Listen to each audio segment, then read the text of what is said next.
I want the Rhodes Boys chicken and Beyonce bought $28 million for the fuck of it. I want a Bosky yacht in my living room just to tell Lil Hallie not to touch the shit. I work hard, so I want sports of victory and every single thing that comes with it. Cause I'ma write it down and I'ma put it on and I'ma cross it all off my bucket list. 5. All right.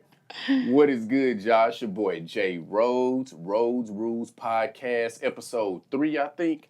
The fact that you said I think is crazy. The only reason I say I think is because I don't know what order I'm gonna put it in, but yeah, Rhodes Rules podcast. Who knows the episode, but it's going to be my favorite episode because I got my sister from another Mr. Lady Jade. Let me just an overall. She acts like she isn't, but an overall creative. I appreciate it. A philanthropist. Yeah, for sure. A media icon. Let's be for real. Oh, wow. Let's be for real. A media icon. Wow. A pillar in the city of Dallas. More than anything, a great friend of mine. Anytime I need something, anytime I've ever needed anything, Jade has been there.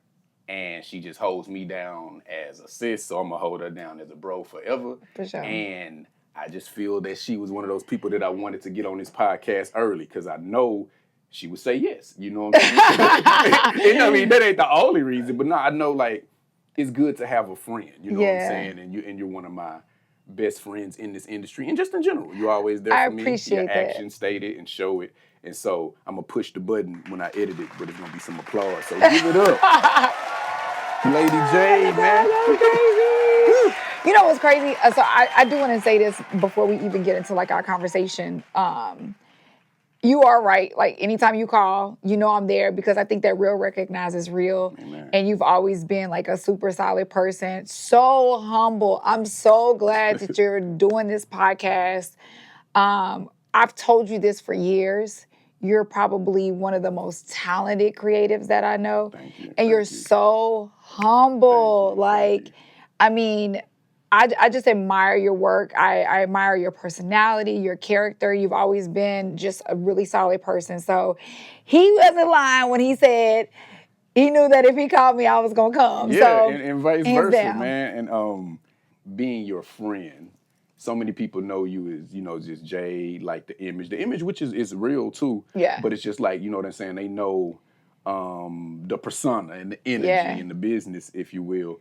But behind that is somebody that is just scratching the surface with their potential. Oh, man, like, I appreciate that. The things that you're doing is just honestly just off fumes of just like, just 1% of your greatness. So you're one of those people for me that I can't wait to see you grow into your greatness. And you're already doing that. You know, you were at, a radio, K104 for a little bit. Not a little bit, a long bit. A lot of it. I was there for those that don't know, I was there for 19 years. 19 years. And I did 16 of those years, I was on a nationally syndicated morning show, so you was born into like, you know, the radio business. Which is crazy because if I'm being honest, J.Rhodes, I never had a dream of doing radio in my life. That was not my childhood dream.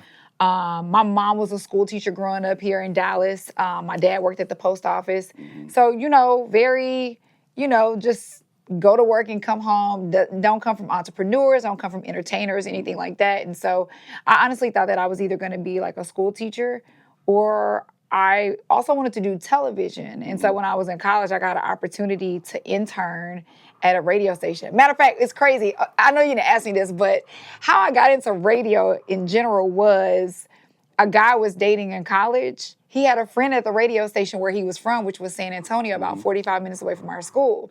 What college did you go to? Texas State. Okay. Yeah. Okay. Yeah. And so he was going to visit a friend at the radio station. In my mind, I'm like, I pledged Delta, you know, so this is probably my junior year. I pledged Delta. I'm a Delta. I pledged my sophomore year, but we were getting ready to have a party. So I was like, I'm going to go promote the party on the radio, which is dumb. Why would you promote a college party on the radio? You don't want everybody in the city coming, just college people. But, you know, I was a kid. I didn't know. So I was like, I'll go with you to the radio station to promote the party. Well, when I walked into the studio to visit his friend, they had like a night show going on. And they were kicking it. And I was like, hold up, like, I could do this and I could use this to get into television, you know, because that was either my goal. It was either that or teaching. And so I applied for an internship. The guy never called me back. I literally was like, Now here is a really great lesson that I need to like bring into my remembrance. Back then I was fearless. I was calling this guy like a couple of times a week and he was not calling me back. And I think that now that I'm thinking about it, God, I haven't thought about this in a long time.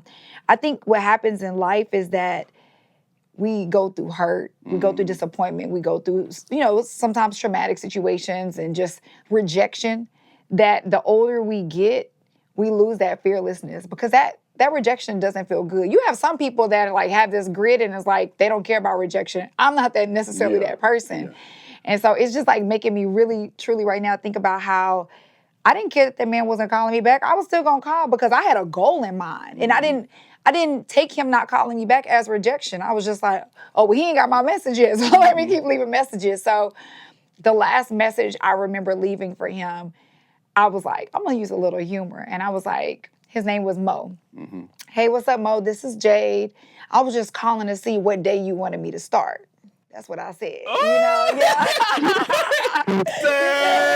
the one. And that's the way he called me back on. He called me back. He said, you kind of funny. You know what I mean? And that's kind of how my radio career started. And I just took advantage of every opportunity that was given to me.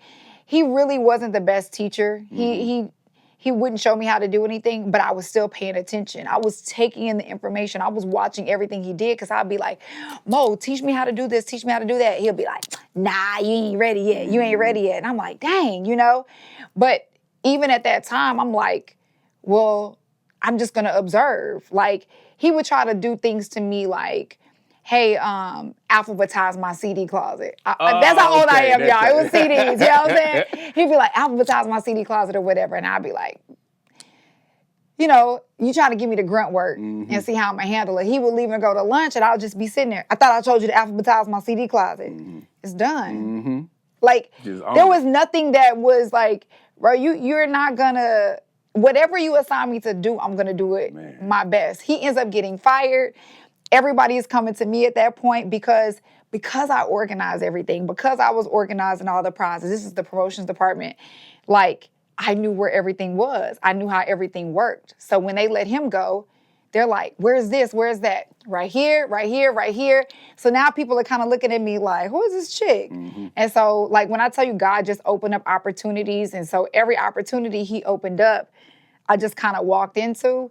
And TV never happened, right? It just all these radio opportunities kept opening up. And when I graduated college, I knew it was time for me to come back home. And I was blessed to get a job in the same city that I grew up in, at a station that I grew up listening to. Like, when I think about it, it's so surreal to me. Like who am I, right? Like, and it's harder to work in a public position in a city that you're from. Yeah. Because if you come in faking and shaking, people gonna call you out. And they're gonna be like, you wasn't even like that back in the day. You wasn't even. Yeah. But I didn't have the experience that you hear people when they say your own city don't show you love. No, like, this is why I love Dallas so much, because it was the people that gave me my career. You know what I mean? Like, I used to say every time I would go speak, I would thank people from the bottom of my heart, because I'm like, if you don't listen, I don't have a job. And I truly, truly believe that. And when I say people would tune in, people would show love. I mean, even to this day, like, what they say, to this day. To this day. So Shout out yeah. Beyonce Wilder. Yeah. Oh, okay. Yeah. That is who said that. I couldn't remember. But yeah, like, it's been a city for me. So, I'm loyal to the soil. Amen. Not that I wouldn't go anywhere else or move anywhere else or take advantage of other opportunities, but I know outside of God's blessing and God opening the doors for me, like, it's a city of Dallas that has rallied behind me since day one. Now, don't get it twisted. When I first got on the air, man, they used to kill me, J.Rhodes. They didn't like my voice. They didn't like my laugh.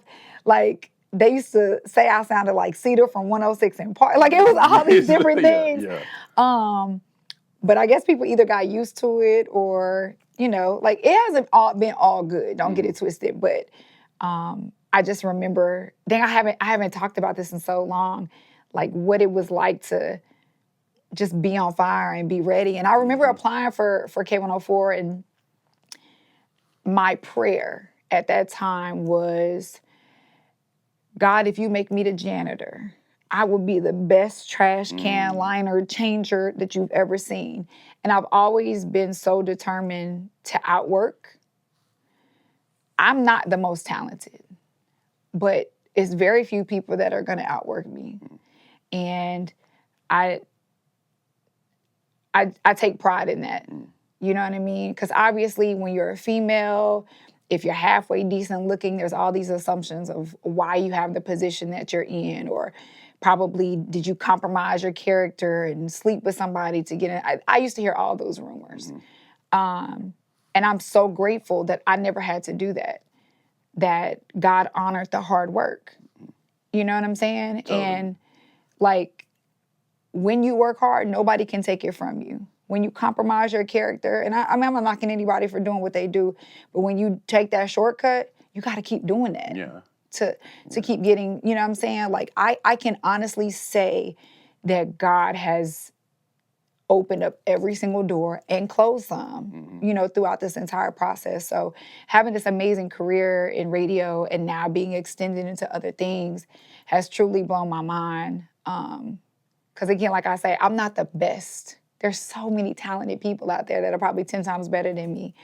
But he chose me for the time that he chose me for. So that's pretty cool. Man, and Dallas is very appreciative of you shining your light on the city and being an ambassador and advocate for the city, just for 2 decades plus. You know what I'm saying? Like, I guess about 2 decades in radio, and then just in your new endeavor. So we're very thankful. And hold on. When you say that, I ain't gonna lie, I hate to interrupt you, but it made me sound like I started realizing how old I am. Me too. I be like, really, you realize like, dang, you be in rooms and I think God blesses us not to look it so you forget it. Yeah. But yeah, like we and you know, speaking specifically, you old, man.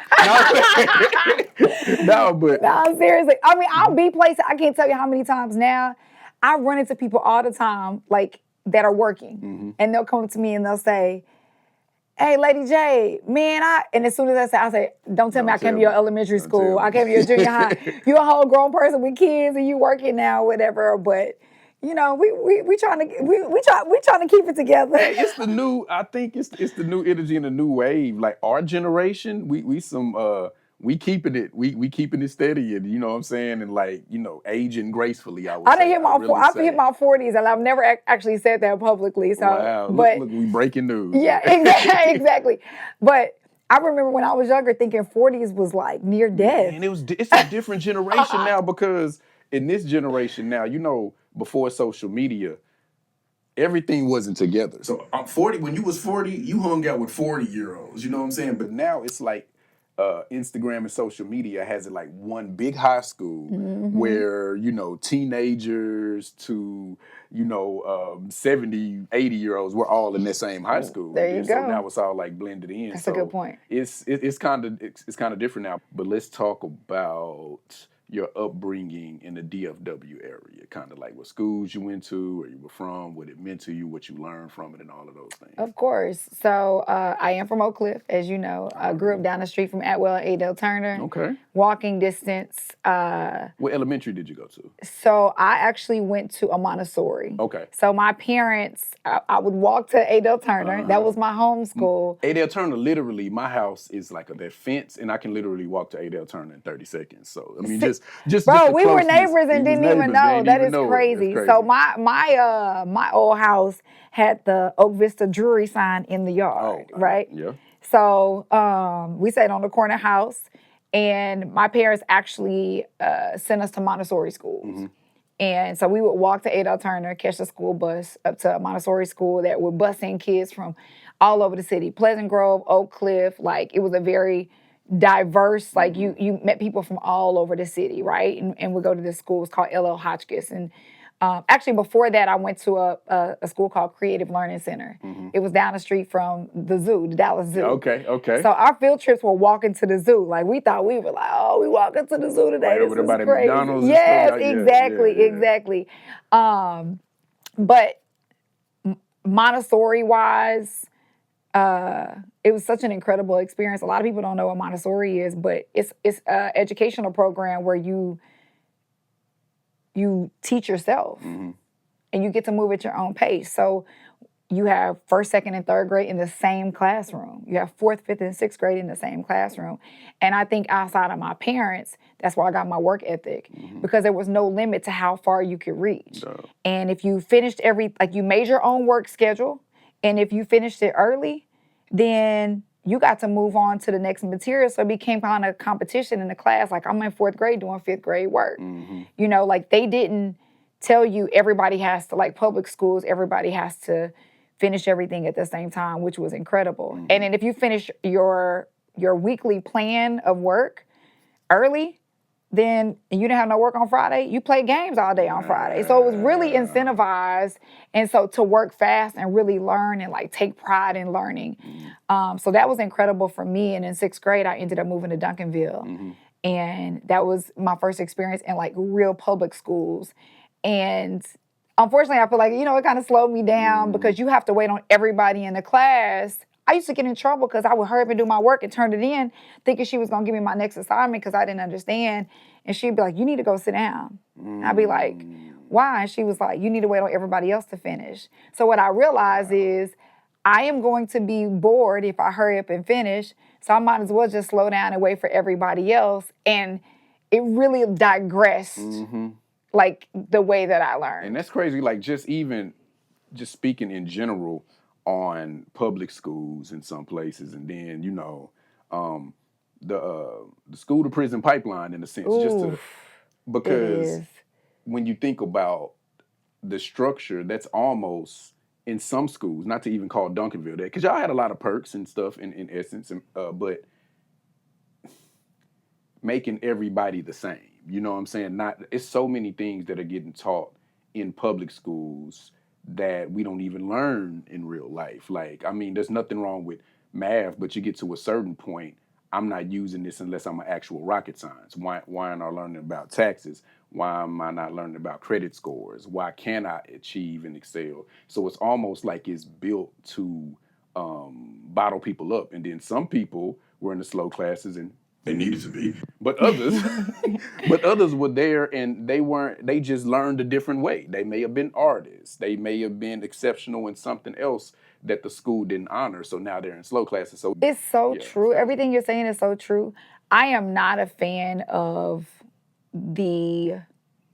how would I put this? Like just the overall school districts and the way that they teach. And this is an unpopular opinion, right?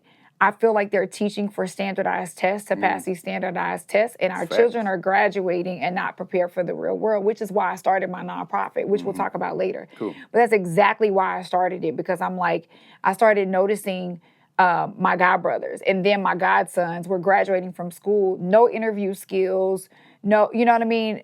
Not even knowing how to hold a conversation, especially in the world of technology. Nobody communicates anymore, not knowing how to anything about credit scores or the importance of credit, not understanding how to balance a budget, like all these different skills. And so I'm like, there's a hole. So I need to use my platform to not only expose our kids to things outside of their neighborhood, because I remember seeing friends that graduated from surrounding schools, like the Kimball and the Carters that at the time were all black high schools.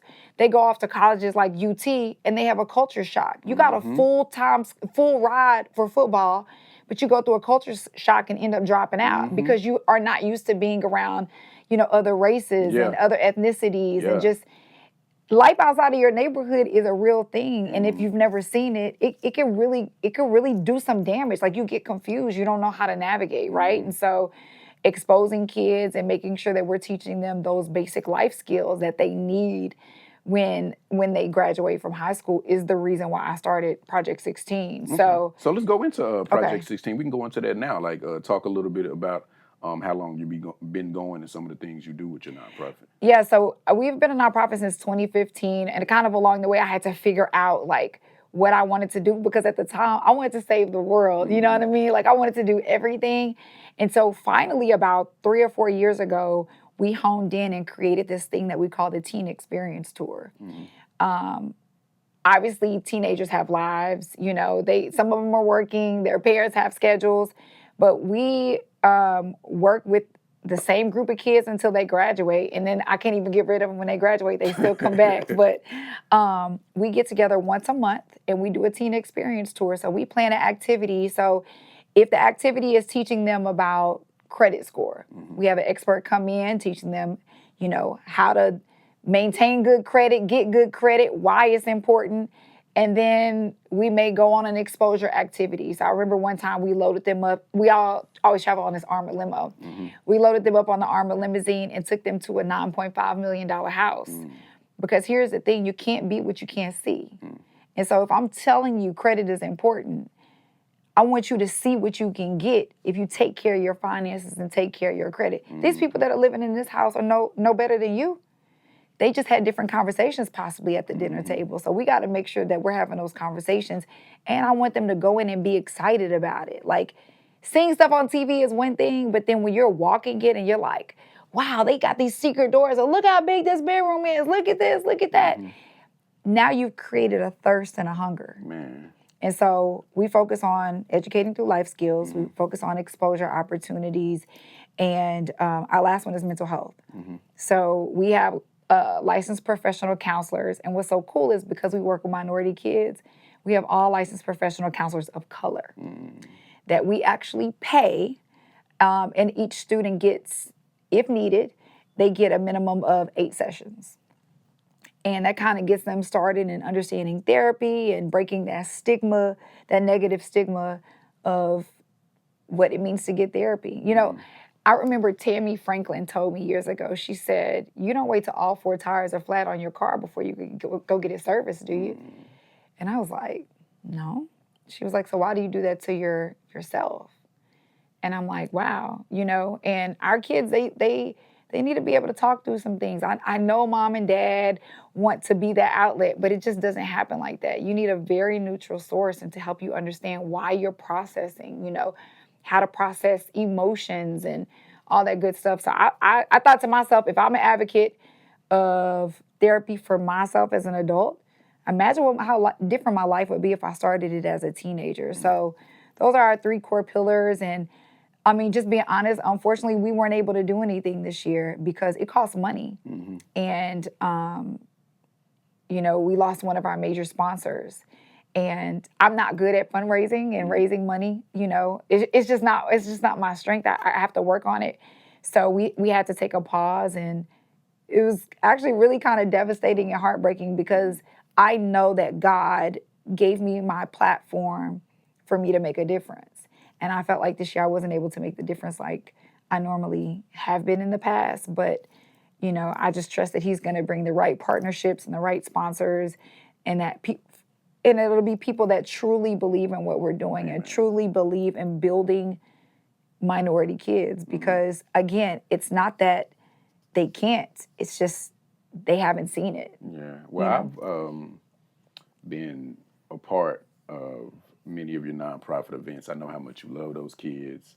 I mean, we got to talk about that. Yeah. You came in, like, J.Rhodes literally came in and taught our kids, like, we love to expose them to art, and you expose them to the process of making music. Like, they made their own songs. It was boys against girls. It was fun. It was great. So fun. And just speaking even to access and seeing things, like, even when I would have, like, youth camps, you would talk to kids, and some of these kids got excited because they would have, like, a male influence take them to North Park Mall, and they'd be like, I ain't never seen nothing like this. Man, it's crazy. My bad.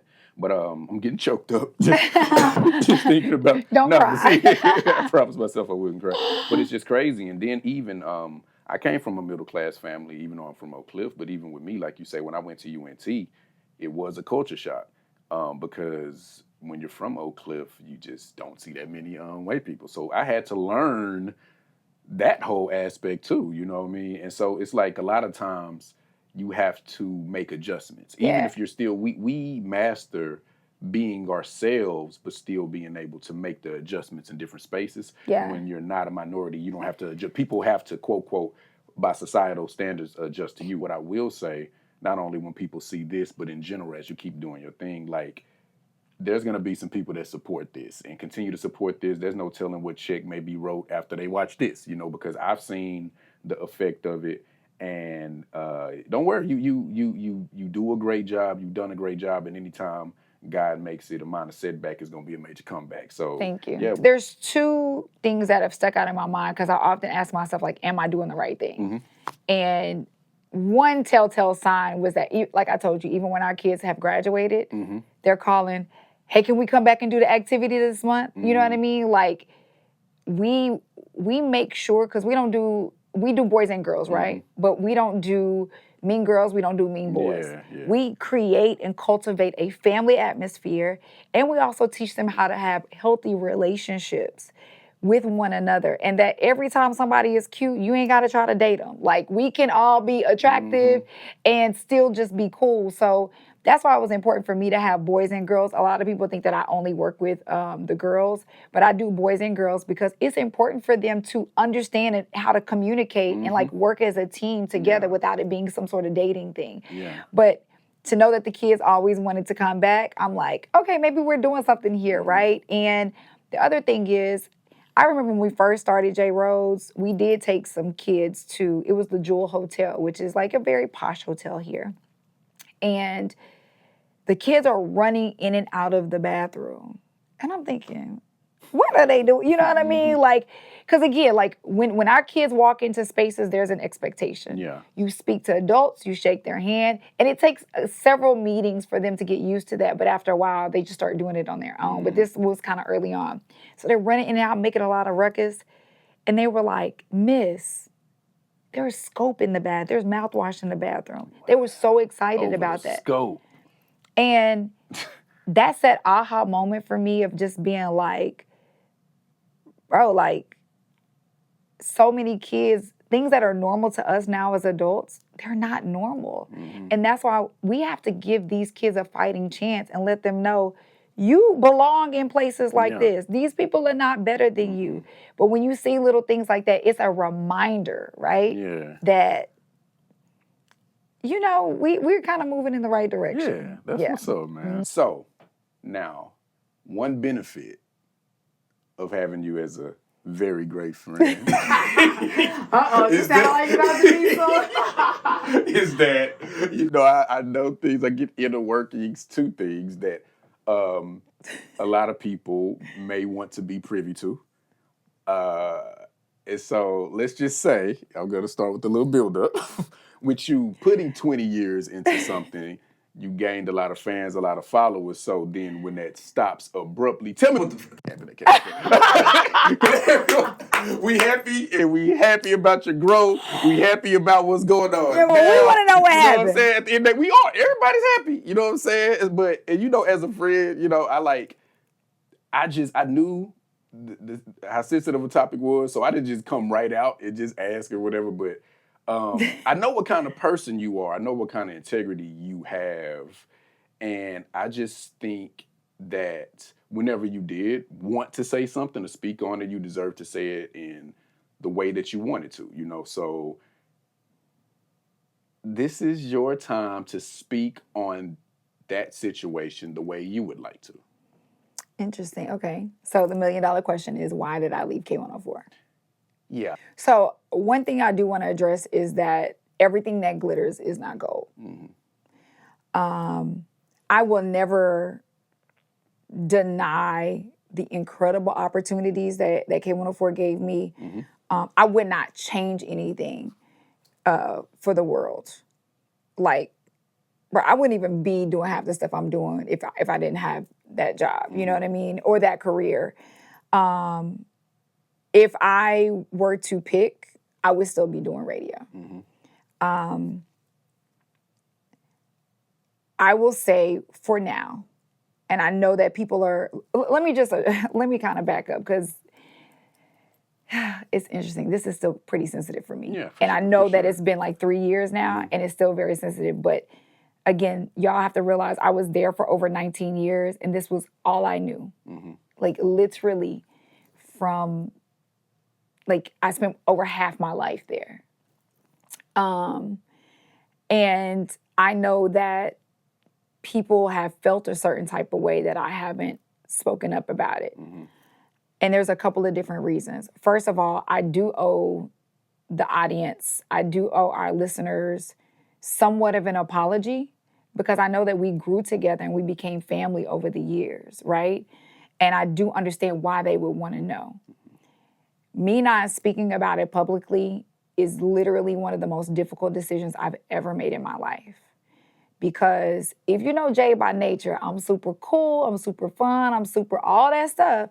But there's a whole nother side of like, once you start making up things that are not true about why I left, my first instinct is to defend myself and to tell the truth. Like one of my mottos is, if I ain't gonna tell the truth on you, don't lie on me. And that was initially what I wanted to do, hands down. Another reason why I did want to speak publicly on what happened is because I do understand why the listeners felt the way that they felt about how you not gonna tell us. And so the most difficult decision for me was in that moment, one, if I knew if I spoke on it then, it wasn't gonna come from a place of love. I was angry, I was hurt, I was upset, I was feeling a certain type of way. And I never wanted to use my platform to destroy anybody. You know what I'm saying? To destroy people, even if it's the truth. To destroy a show, even if it's the truth. And there was a no-win situation in that for me, right? Because it was all going to be left up for whoever decided to take whoever's side. Yeah. So I kind of backed away from it. And I was like, well, they can take the side that they feel like they need to take.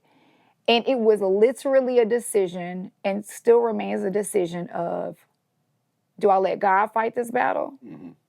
Or do I please the people? So it was pleasing God, or it was pleasing people. And trust, 90% of my body wanted to please the people because I felt they deserved that. Like, I'm being 100% honest. They deserve to know. But there were going to be a lot of casualties that came with that because you can't tell part of the story. You got to tell the whole story. And one of the most hurtful things for me was, and I didn't speak out on it publicly.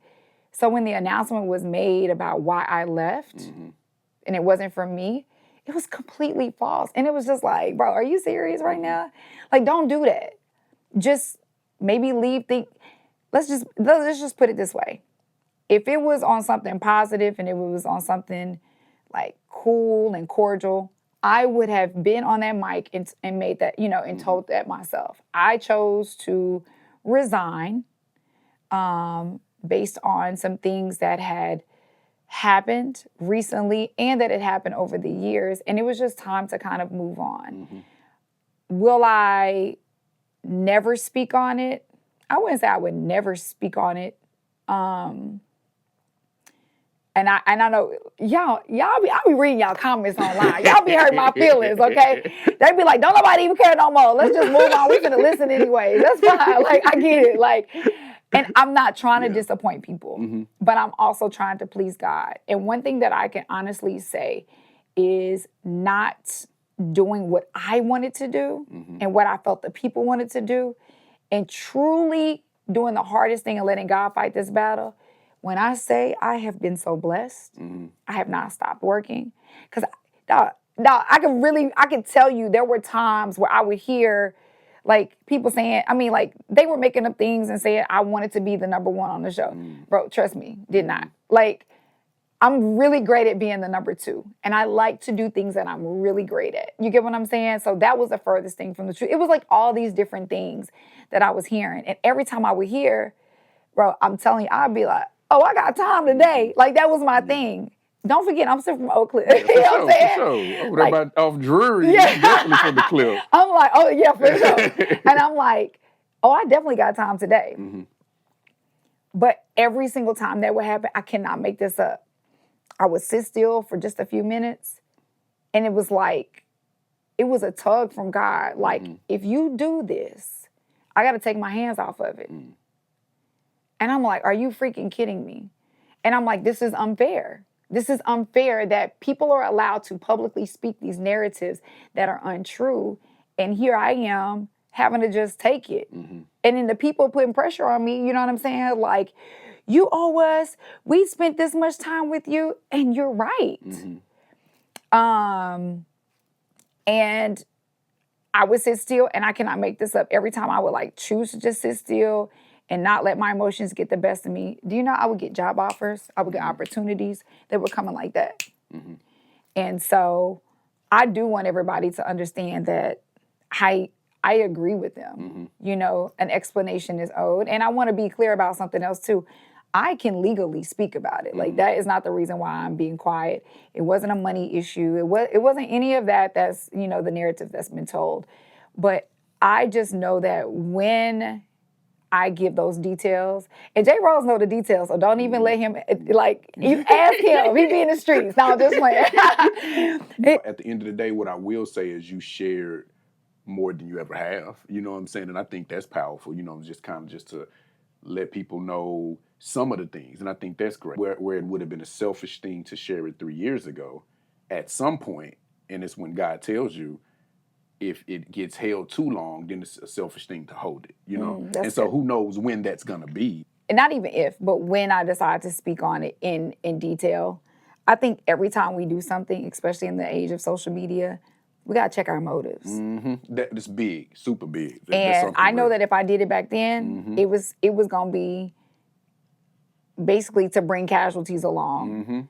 And God's not gonna honor that. Yeah. I wouldn't be in the position that I'm in. I wouldn't be working more now than I ever had worked when I was there at the station, getting opportunities, doors being open that I couldn't even imagine. That would not have happened if I would have spoken maliciously.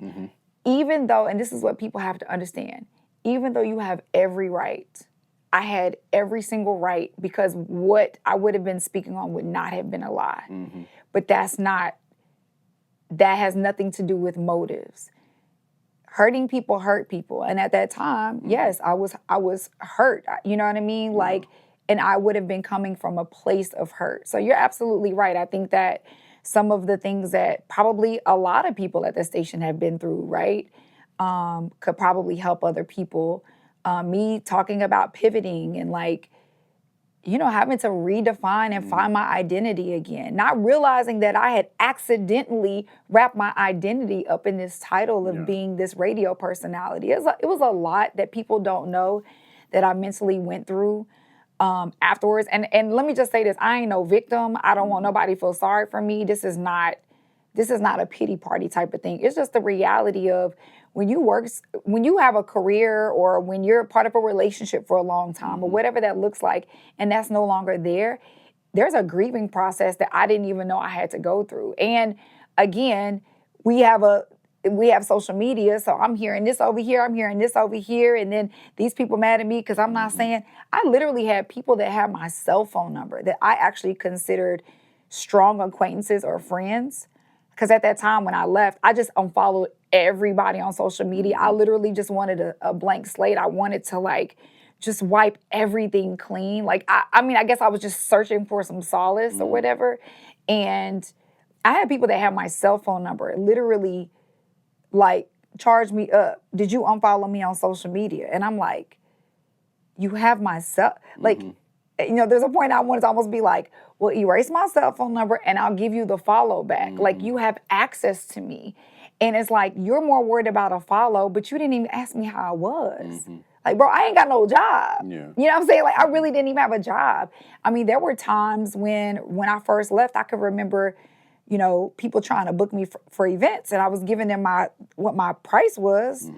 And look, and I still know by name, you know that I do. But there were a couple of people that were like, why she charging so much? She don't even work for K104 anymore. Wow. So my ego is also being bruised. I'm walking in this doubt of, like, did I lose my value now that I left? Like, I question myself a lot.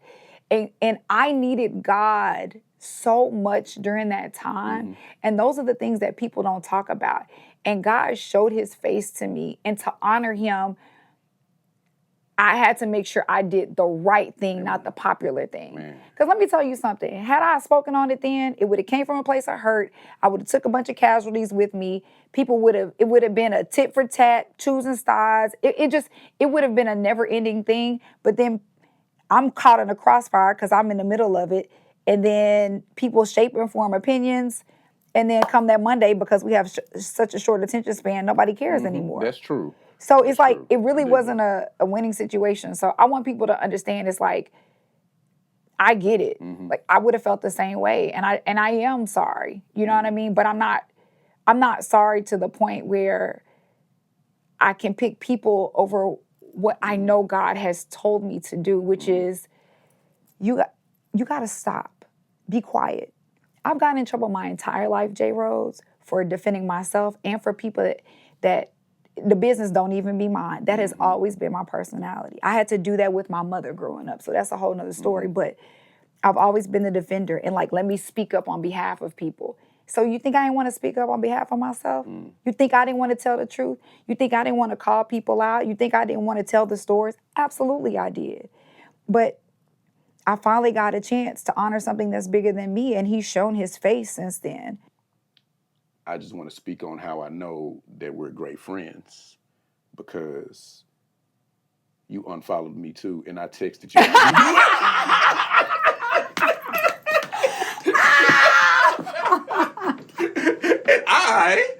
and I went tripping. I was like, what's wrong with this nigga? I'm like, let me see what's wrong with my girl. And so that's how I know. Bro, you are crazy. And that's how I know you my girl. You are crazy. For real, like, and who knows, sometimes when God wants to elevate you, maybe it took that to push you out to a situation to get into your new season of life. And so now we're talking about your new season of life. So you got what you're currently doing. You got dreams deferred that you're fulfilling now. And then you're going to make your resurgence back into media. You know what I'm saying? I'm speaking that for, I appreciate that. Because I just know that's what's happening. So let's talk about just the things that you're involved in now. So right now I still host tons of events, which I love to do because I get to connect with the people there, right? And it's so crazy because it's like, I guess throughout this entire process, I'm still trying to hone in on what like my gift is. You know what I mean? Like, because like saying your gift is like people, I don't really know how to, obviously we want to use our gift and eventually monetize it, right? But as I am working and hosting and moderating these incredible keynote conversations and fireside chats, I love having meaningful conversations. That's why I love doing things like this, right? But normally I'm on the other side asking the questions. So it's kind of weird. So I do tons of that. I got into real estate investing probably about 1.5 years before I left the station. So I've done tons of flips. I invested in a multifamily apartment building in Arlington. So it's 133 doors. And then I took a class to learn how to build from the ground up. And now I am currently building my first custom home that I will sell. I won't live in it, which is an incredible experience. And then I'm working on some other things kind of behind the scenes real estate wise. Now, one thing that I have learned during this pivot is the power of education. I've never in my life had a mentor. And I waited till this big age to all of a sudden start seeking out reputable mentors to teach me their skill set. And so, like, I had to take classes, and what I realized when it comes to mentorship, we think of mentorship as like, what can I get from you? Nah. I got to add value to my mentor first. And that's what I learned. Like, if I'm adding value to them, then they're going to give me information in exchange. You know what I'm saying? Which is a lot of times why nowadays people charge for mentorships. You get what I'm saying? Because I think people think that information and time is free, and it's not. So I had to be out there just like everybody else. Like, again, I continue to say I'm no better than anybody else. I had to get out there and learn the information, and I'm still learning. People ask me to mentor them all the time. I'll be like, nah, you're going to lose all your money messing with me. I'm not that great yet, right? But the reason why real estate was important to me is because real estate builds wealth, and wealth gives you access to rooms and information and tools that, like, when you build wealth, that's what it gives you. And I want to get in those rooms to get this information to bring back to my people, right? And that's really important to me to be able to do that. Amen. And I know that media, see, here's the trick about media. You can make some really great money in media, don't get it twisted. But media and a lot of public jobs or careers, you have a few that are like balling out of control. But for the most part, that's not necessarily wealth building. Yeah. It's access, but it's like, what kind of access? I don't want access to the concerts anymore. I don't want access to I want access. When you give me information, you can't take that from me. You can pull concerts from me. You could pull this from me. You could pull all these VIP, you know, you can't, if I have the information, it's what I choose to go do with the information at that point, right? So that's more powerful than anything. You know, they say education is the greatest equalizer. And so we got to stop trying to shortcut and go out there and really make the sacrifice to get the information. When I learned how to build, it was a 16-week program. You think I got 16 weeks? But I want this. Nothing's going to stop me. I'm going to figure out a way. You get what I'm saying? Totally. So yeah, I'm doing real estate investing. I'm still doing hosting and all that kind of stuff. But one of the things I did want to bring up is you and I spoke earlier this week, and we were talking about accountability. And what I have learned about myself during this journey of now going from 9 to 5, pretty much in entertainment and radio, you're very much clocking in, right? To now becoming a full-time entrepreneur. One thing is I've completely had to change my relationship with money. My father is Jamaican. So if you grew up in a household with an immigrant parent, I will say, everything is save. Ain't nothing about investing. Ain't nothing about, like, you better save your money and you better work really hard. Like, I was a disappointment to my dad. He don't want to admit it, but he wanted me to be a doctor, a lawyer, or get a government job. Like, if you got a government job like he did as working at the post office, you made it. When I told my dad I was going to go into radio, he told me that was not a real job. Yes, I'm saying it on tape because I want him to see this. Then he became proud of me later on when he saw that it worked out, right? So I've had to change my relationship with money because I am now investing in land. I'm now investing in properties. And it has been extremely hard for me because I think everybody is a scammer. You know what I'm saying? For sure. Like, I'm trying to figure out all the time, what am I missing? What did I not see? How is this, how can the bottom fall out of this? Does that come from the previous, did it come from your previous job, or did it just come from life situations, or where did that trying to figure out who's a scammer mentality come from? I think it's just like being around people that over the years that you haven't been able to trust. Okay. People that appear like they're for you, and then you find out that they're really not. I think a lot of that, we all experience that, whether that's at a workplace, in relationships. And so we start to, especially, we don't play when it comes to our money. Yeah. Like, if you hurt, here's the thing. If you do me dirty, I'm going to cut you off. But if I lose $30,000, $40,000, $60,000 behind it, I'm probably going to go to jail. Yeah, that's going to be a visceral feeling when you done did Visceral me dirty. is a great word. I didn't go to about it, sorry.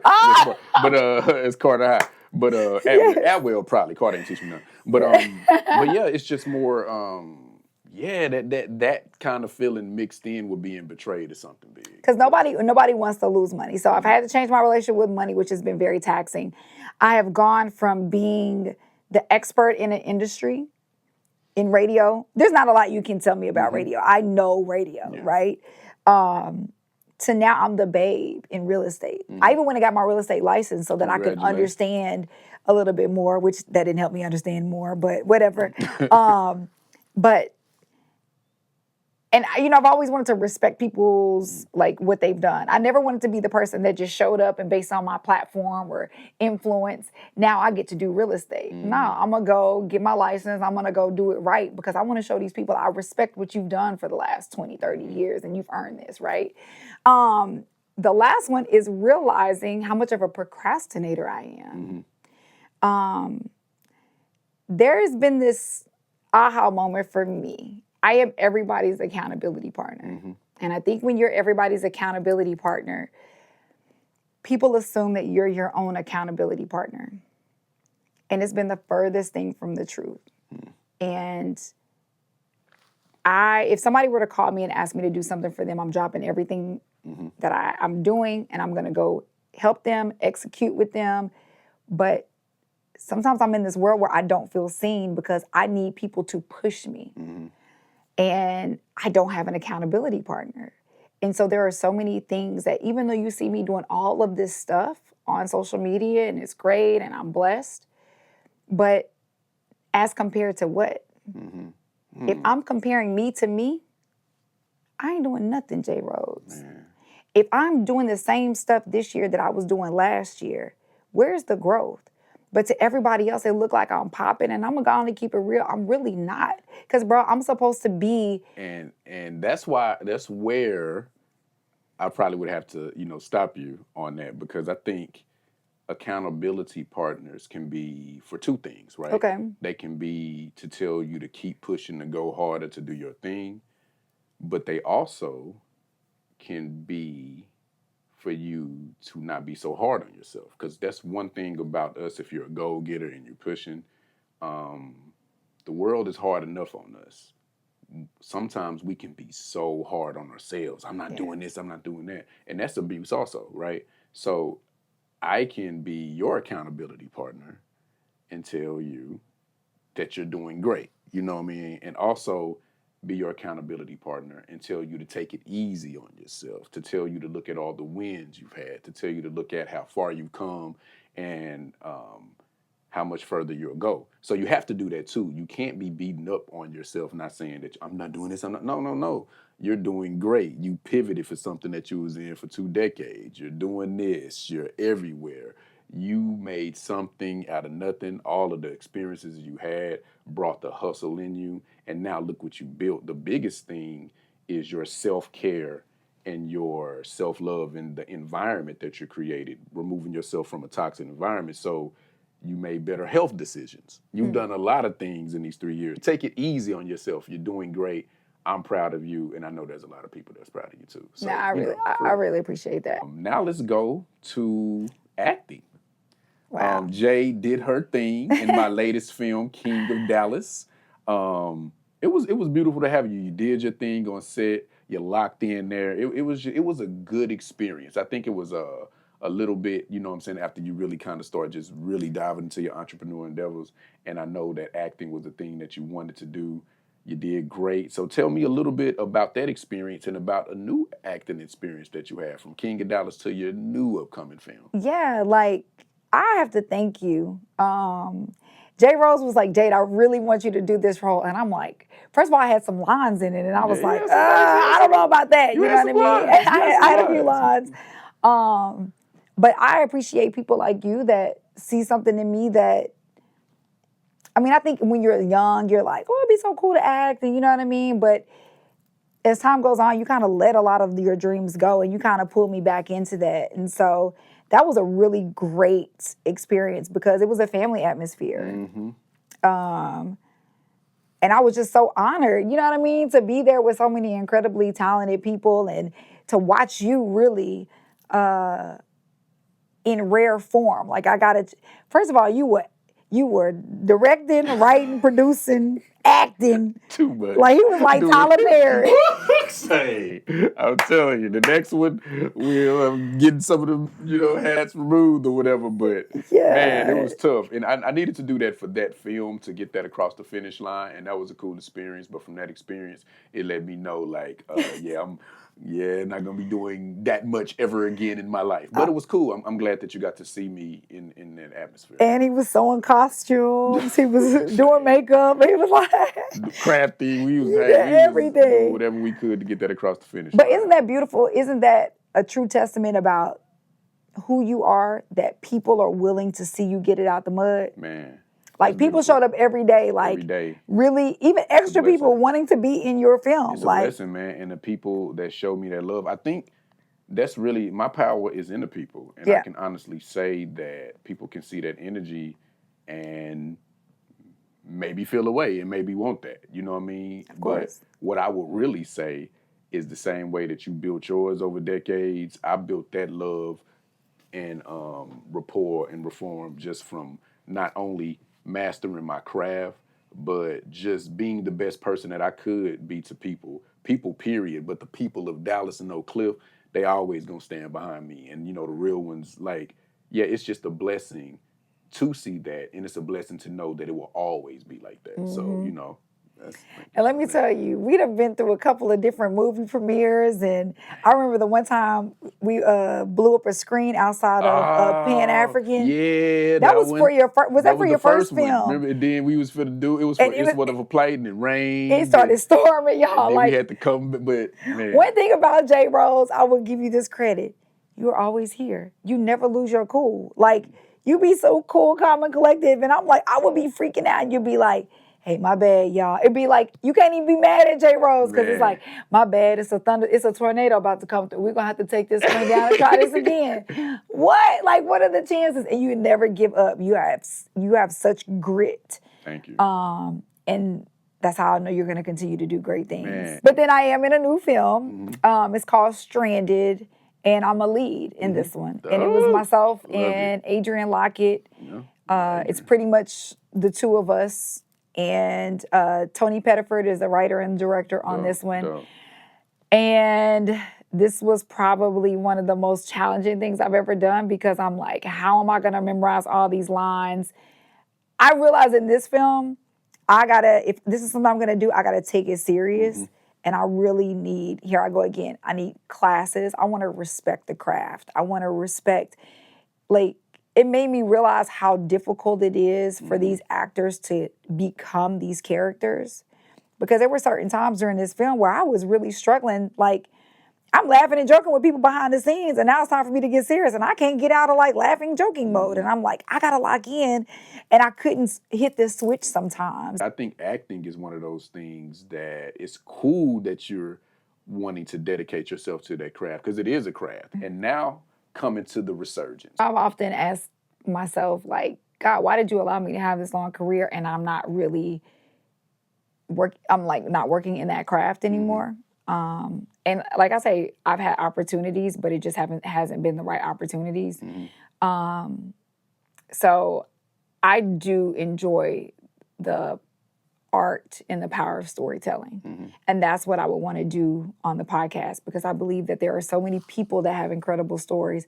Yes, a lot of times we're watching celebrities. Like, we love to hear the celebrity stories, which is perfectly fine. But there are also so many other stories of people that we've never even heard of, that if they share their stories, my purpose, what I feel, and I could be so wrong about this, my purpose is to inspire and educate people. And I think the more we share our real, true, authentic stories, people wake up and be like, oh, well, he just like me. She just like me. And he made it out. She made it out. We need to not feel alone in the world. And storytelling is what makes you not feel alone, you know? I love watching documentaries, you know? I say one day when I have some money, I ain't got no money to do it right now, but I would love to make, like, mini documentaries, because people are visual, to help people to share their stories. Like, there's so many people, like, let's take an athlete, for example, right? That they may be a nuisance in the media, they may be a nuisance on the field, but if you really learn where they came from and what makes them think like that and what they had to overcome in childhood and what trauma that they haven't, like, if you learn that, you would be way more empathetic with them. You know what I'm saying? Yeah. I remember watching my mom was not a huge fan of Chris Brown. And during COVID, I made her watch this documentary with me. And afterwards, she was like, that poor baby has really been through a lot, you know? And I'm like, that right there is the power of storytelling. It makes you change your mind, because we see people's lives in these snippets. We see people that are multimillionaires right there, and we say, like, I could never do that. Like, because it seems like it happens overnight. You didn't hear about the 95 rejections and 2,000 no's and the abuse and the mother being shot and you didn't hear about all that, because we're watching people's story in snippets. So when you get a chance to finally learn about people, so that is, I do want to bring that part back, and we'll just see what God does with the rest of this training that I've had over all these years. Nah, let's bring that back. And so I'm gonna be doing everything I can to assist in that because we got to. I'm gonna stop answering your calls. Here you go. Let's do it, man. So no, thank you for today. Thank you for coming through. Thank you for being so open. Thank you for being a friend. Now hug it out. You know, we dap it up sometimes. We hug it out too. Thank you. But thank you I really for pulling appreciate up. you. And man, you know that I rock with you. You know, I'm down like 4 flats. You know what I'm saying? All the time for mine. And so, man, I'm Team Jade. Will forever be the same way I know you Team Rhodes. For sure. And so many people out there Team Jade too. Yeah. So Jade has a 3 o'clock and it's about 2:55. So. Oh, it is. Oh, it's actually, no, it's 3:01. Oh, no. Well, I am J.Rhodes. This is Lady Jade. And these are the Rhodes Rules. Thank you for tuning in. Signing out. We made it. We did it. West chicken Beyonce Hold ball. on, he just 28 million texted dollars for the 301. fuck of it. I want a bossy yacht in my living room just to tell Lil Hallie not to touch the shit. I work hard, so I want sports a victory. And every single thing that comes with it. Cause I'ma write it down and I'ma put it on and I'ma cross it all off my bucket list.